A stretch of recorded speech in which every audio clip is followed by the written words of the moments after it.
नमस्कार।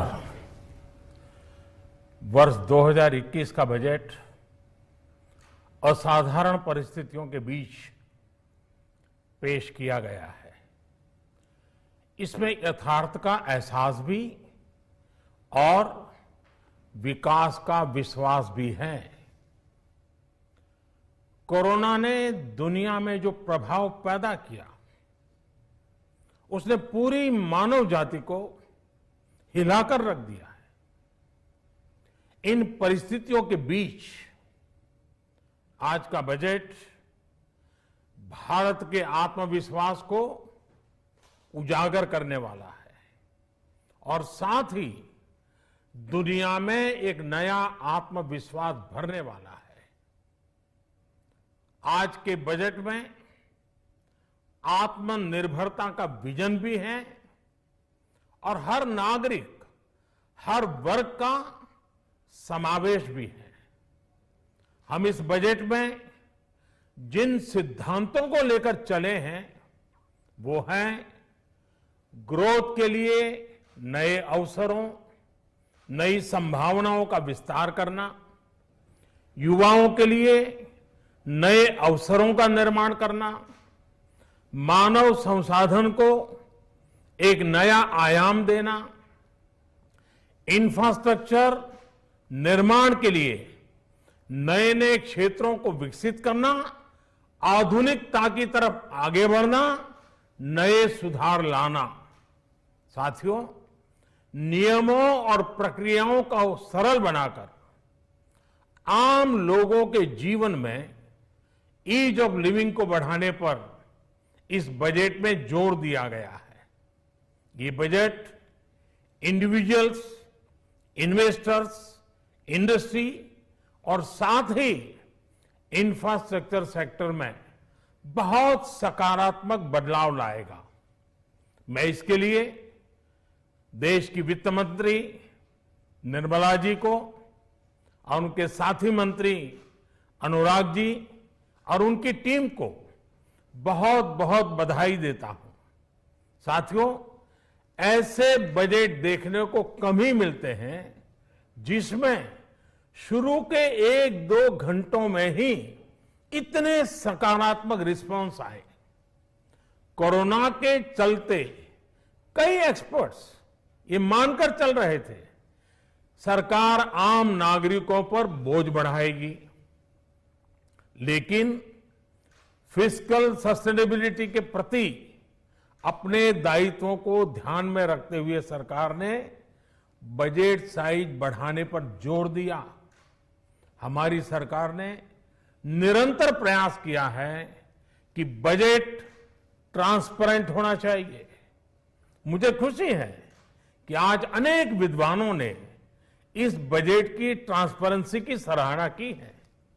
साथियों, भारत कोरोना की लड़ाई में रिएक्टिव होने के स्थान पर हमेशा ही प्रोएक्टिव रहा है। चाहे वो कोरोना के काल में किए गए रिफॉर्म्स हो या फिर आत्मनिर्भर भारत का संकल्प, इसी प्रोएक्टिवनेस को बढ़ाते हुए आज के बजट में भी रिएक्टिव का नामो निशान नहीं है। साथ ही हम एक्टिव पर, स्टेटस को पर भी अटके नहीं हैं और हमने इस बजट में भी प्रोएक्टिव बजट देकर के देश के सामने प्रोएक्टिव होने का संदेश दिया है। यह बजट उन सेक्टर्स पर विशेष रूप से केंद्रित है जिनसे वेल्थ और वेलनेस दोनों ही तेज गति से बढ़ेंगे, जान भी जहान भी। इसमें एमएसएमईज और इंफ्रास्ट्रक्चर पर विशेष रूप से जोर दिया गया है। इसी तरह ये बजट जिस तरह से हेल्थ केयर पर केंद्रित है वो भी अभूतपूर्व है। ये बजट देश के हर क्षेत्र में विकास यानी ऑल राउंड डेवलपमेंट की बात करता रहता है। खास तौर पर मुझे खुशी है कि इस बजट में दक्षिण के हमारे राज्य, पूर्वोत्तर के हमारे राज्य और उत्तर में लेह लद्दाख जैसे क्षेत्रों में विकास पर विशेष ध्यान दिया है। ये बजट भारत के कोस्टल स्टेट्स जैसे तमिलनाडु, केरल, पश्चिम बंगाल, इनको एक बिजनेस पावर हाउस बनाने की दिशा में एक बड़ा कदम उठाए। नॉर्थ ईस्ट के राज्य जैसे असम के अनएक्सप्लोर्ड पोटेंशियल को टैप करने में बजट बहुत बड़ी मदद करेगा। इस बजट में जिस तरह से रिसर्च एंड इनोवेशन इकोसिस्टम पर बल दिया गया है, जो प्रावधान किए गए हैं, उनसे हमारे युवाओं को ताकत मिलेगी। भारत उज्जवल भविष्य के लिए बहुत ठोस कदम रखेगा।